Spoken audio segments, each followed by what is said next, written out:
نعرہ صلوات. اللہم صلی علی محمد وآل محمد. اعوذ باللہ من الشیطان الرجیم. بسم اللہ الرحمن الرحیم.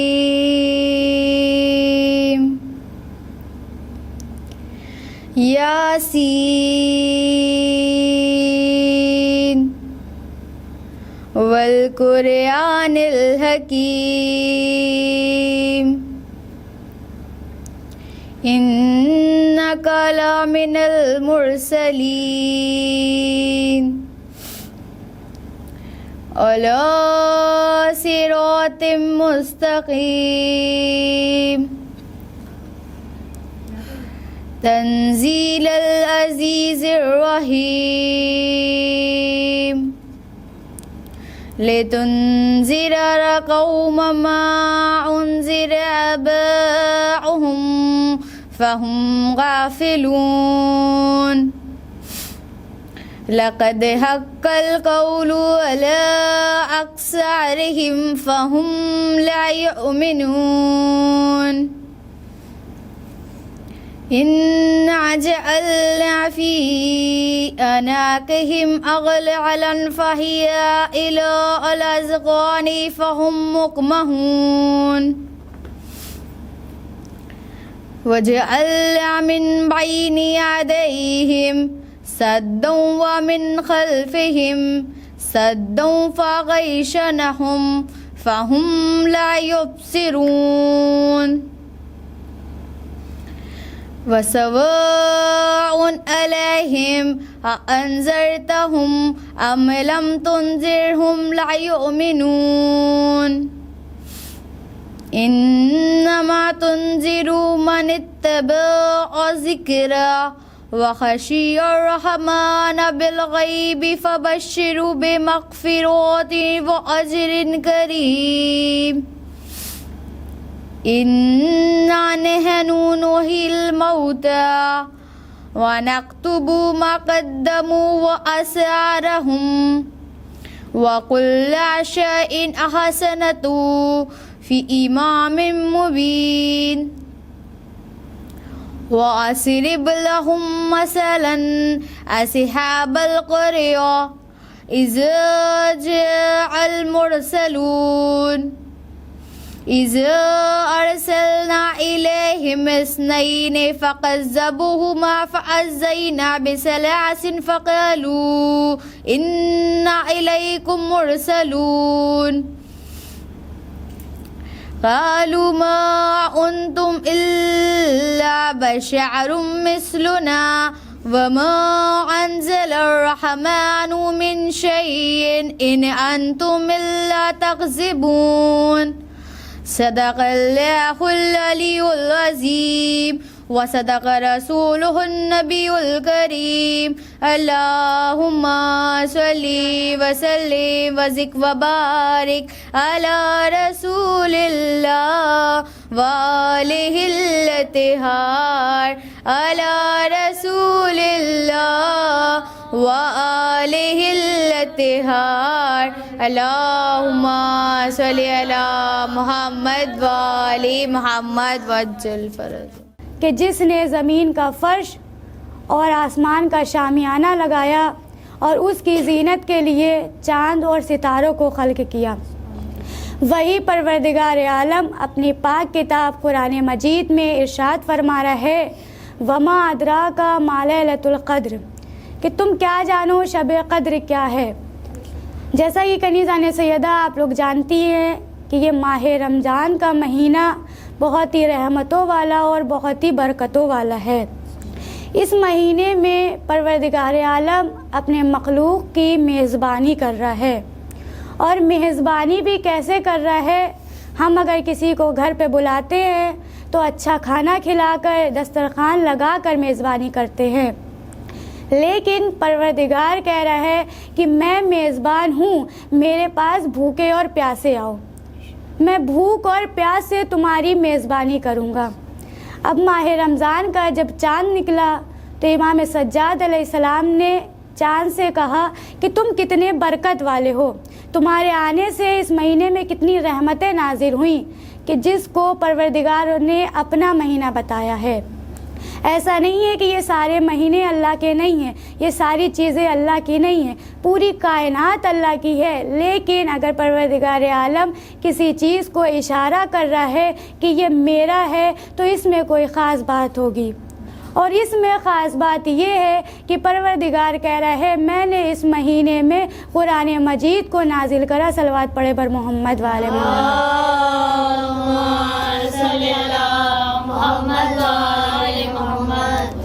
اب امام سورہ قدر میں ارشاد فرما رہے ہیں کہ ہم نے قرآن مجید کو شب قدر میں نازل کرا۔ تم کیا جانو شب قدر کیا ہے؟ پروردگار کہہ رہا ہے یہ جو شب قدر ہے یہ ایک رات 1000 مہینوں سے افضل ہے، ایک رات سے نہیں بلکہ ایک رات 1000 مہینوں سے افضل ہے۔ تو اب چھٹے امام سے کسی نے سوال کرا مولا یہ لیلۃ القدر کیا ہے، یہ لیلۃ القدر کی اتنی فضیلت کیوں ہے؟ تو امام نے فرمایا کہ اللیل فاطمہ، یہ جو شب قدر ہے یہ میری دادی فاطمۃ الزہرا ہے جس نے ان کی ہدایت کر لی، اس نے شب قدر کو سمجھ لیا۔ صلوات پڑھے پر محمد والے محمد۔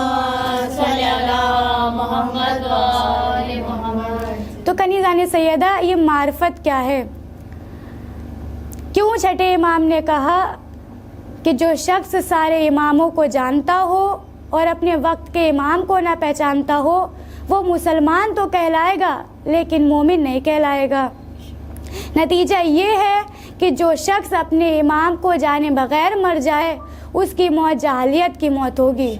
دوسری بات یہ کہ وہ اپنے دین سے گمراہ ہو جائے گا۔ لہذا اگر معرفت حاصل نہ ہو سکی تو اس کے سارے عمل ساری عبادتیں بیکار ہیں۔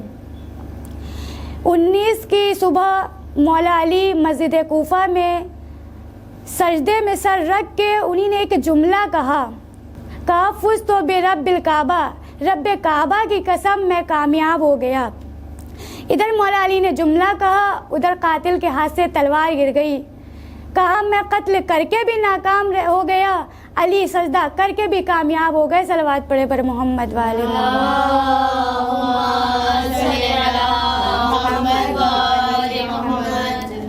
کنیزان سیدہ علی نماز نہیں بلکہ حقیقت نماز ہے۔ 19 کی صبح علی کا نماز کے ساتھ ایسا رشتہ ہو گیا کہ اب نماز کہہ رہی ہے کہ مجھے وہ شخص نہیں پسند جو علی تمہیں نہ مانتا ہو۔ ادھر نماز کہہ رہی تھی کہ ادھر قرآن کہہ اٹھا کہ علی تیری ولایت کی قسم نماز کو وہ شخص نہیں پسند کہ جو تجھے نہ مانتا ہو، اور مجھے وہ قاری نہیں پسند جو تیرے بغیر میری تلاوت کرے۔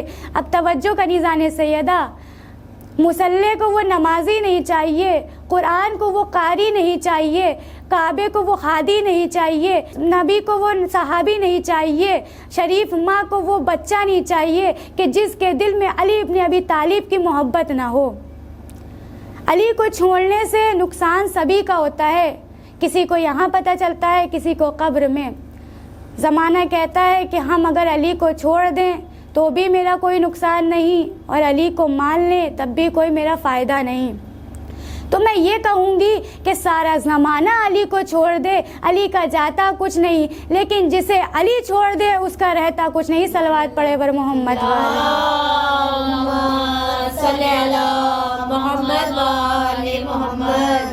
اسی لیے عزیزو علی کو مانو، علی کو سمجھو، علی کی عزت کرو، یہی سرمایہ حیات ہے۔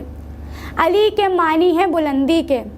علی اسے کہتے ہیں جو انسان کو مسلمان بنا دے، علی اسے کہتے ہیں جو زر کو بوزر بنا دے، علی اسے کہتے ہیں جو محتاج کو مختار بنا دے، علی اسے کہتے ہیں کہ جس کے دشمن کو نہ زمین جگا دے نہ آسمان پنا دے۔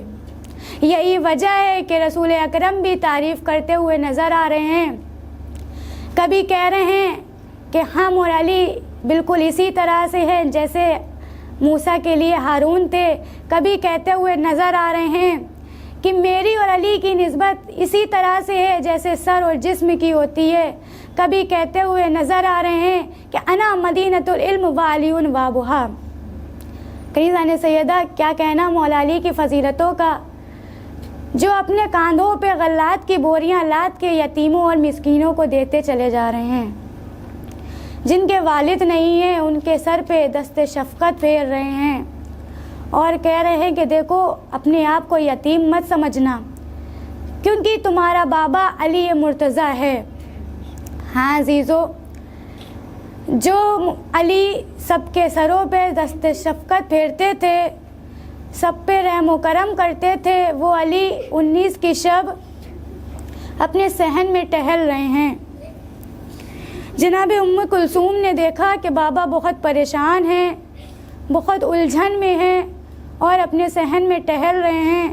قریب آ کر کہا کہ بابا کیا بات ہے؟ کہا بیٹی آج میری ملاقات رسول خدا سے ہوگی.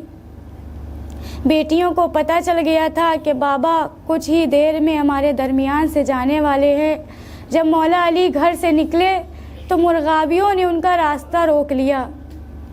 بیٹیاں تڑپ گئیں. کہا بابا آج سے پہلے اس مرغابیوں نے آپ کا راستہ نہیں روکا، لیکن آج کیا بات ہے جو آپ کو یہ جانے نہیں دے رہی ہیں؟ یہ آپ سے کیا کہہ رہی ہیں؟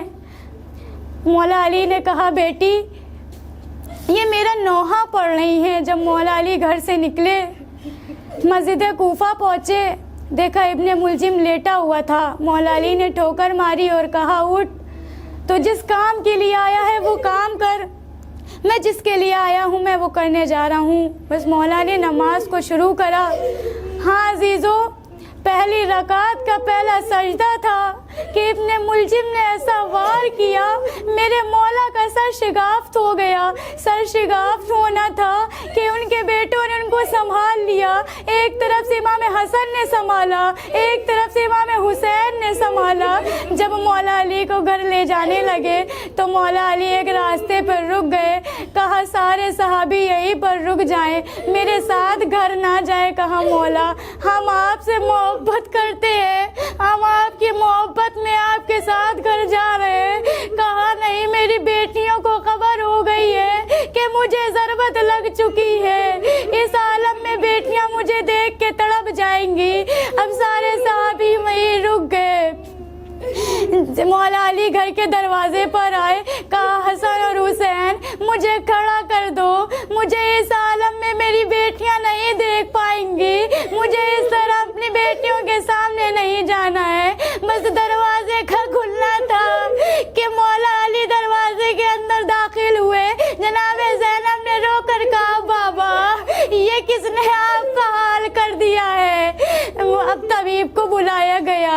طبیب مولا کا چاہنے والا تھا. طبیب کبھی زخم کو دیکھتا ہے، کبھی مولا کو دیکھتا ہے اور زاروں کا تار روتا ہے. امام حسین نے سبب پوچھا. کہا مولا میرے آقا کو اتنا زہر دیا گیا ہے کہ اگر پورے کوفے والوں کو دے دیا جائے تو کوئی بھی باقی نہ رہے گا. اب طبیب کوفے سے باہر نکلا اور کوفے والوں کو بتایا کہ جتنا زیادہ ہو سکے علی کو دودھ دو، جتنا زیادہ دودھ علی کو دو گے اتنے دیر ہمارے قریب علی رہیں گے. اب دیکھا گھر کے باہر چھوٹے بچے جمع ہونا شروع ہو گئے. امام حسن نے دروازے کو کھولا. دروازہ کھولنا تھا کہ دیکھا چھوٹے چھوٹے بچے ہیں، ہاتھوں میں کوزوں میں دودھ لیے کھڑے ہیں. کہا مولا ہم آپ کے بابا کے لیے دودھ لے کر آئے ہیں. ساری زندگی انہوں نے ہمیں کھانا کھلایا، آج ہم اپنے حصے کا دودھ ان کو پلانے کے لیے لائے ہیں. میں کہوں گی مولا آپ کے لیے چھوٹے چھوٹے بچے دودھ لے کر آ گئے، لیکن کربلا میں حسین کے بچے جو خالی کوزے لے کر الاتش الاتش کی آوازیں بلند کر رہے ہوں گے. ہاں عزیزوں، اسلام ایسا ہی نہیں باقی رہا. اسلام بچانے کے لیے حسین کا خون بہا ہے، علی کا خون بہا، علی کی زوجہ کی پسلیاں ٹوٹی، علی کے حسن کے جگر کے ٹکڑے گرے ہیں، علی کے حسین کے جنازہ کربلا میں بے گور و کفن پڑا رہا. اسلام